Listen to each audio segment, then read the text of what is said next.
बिस्मिल्लाहिर्रहमानिर्रहीम। प्यारे भाई और बहनों, अस्सलाम वालेकुम वरहमतुल्लाहि वबरकातुहू। उम्मीद है कि आप सब खैरियत से होंगे। मैं हूं आपका मेज़बान हकीम शहबाज हुसैन नवान।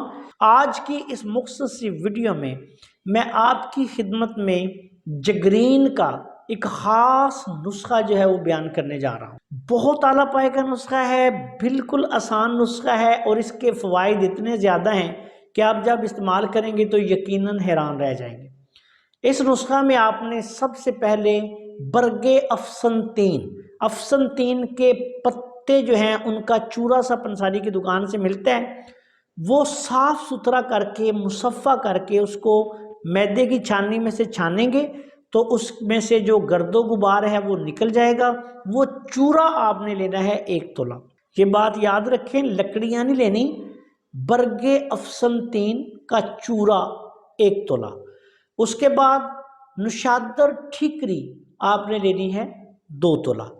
अब इन दोनों चीज़ों को बिल्कुल बारीक पीस के 1 ग्राम वाले कैप्सूल भर लें।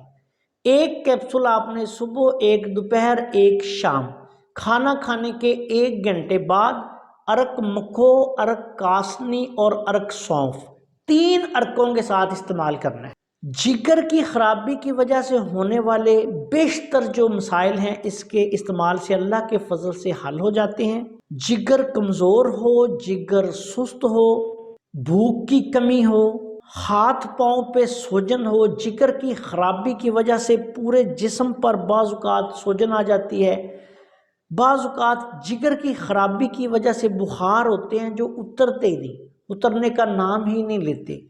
ऐसी सूरत में भी आप इसको इस्तेमाल करवाएं।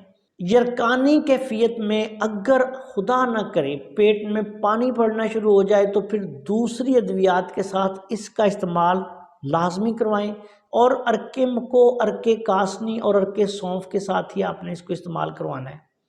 एक और बात याद रखेंगे, ये नुस्खा जो है ये कमिए भूख के लिए, जिन लोगों को भूख सही नहीं लगती वो बेशक यरकान के मरीज़ हों या वैसे ही उनको भूख ना लग रही हो, तब भी ये नुस्खा जो है वो मौसर है और जिस्मानी कमज़ोरी को भी ये बतदरीज ख़त्म कर देता है।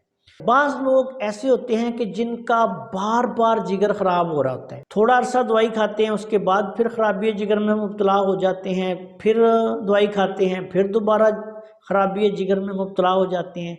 ऐसे मरीज़ों को इस नुस्खा को मुसलसल 1-1.5 माह इस्तेमाल करवाएं। इंशाअल्लाह ताला अल्लाह के फजल करम से वो शफायाब हो जाएंगे। एक बात याद रखें कि इस नुस्खा को ऐसी सूरत में आपने इस्तेमाल नहीं करना जब किसी मरीज़ के मैदा में, अंतड़ियों में सोजिश हो, अल्सर की कैफियत हो। अगर कोई अल्सर मैदा का मरीज़ हो तो फिर वो इस नुस्खा को बिल्कुल इस्तेमाल ना करें। और ये नुस्खा जो है ये मैं अतिब्बा के लिए दे रहा हूँ। बेहतर ये है कि अतिब्बा कामिलीन जो हैं वही इसको इस्तेमाल करें। दूसरे लोग अगर इसको इस्तेमाल करना चाहें तो अपने तबीब के मशवरा के साथ इस्तेमाल करें, ख़ुद इस्तेमाल ना करें। अस्सलाम वालेकुम वरहमतुल्लाहि वबरकातुहू।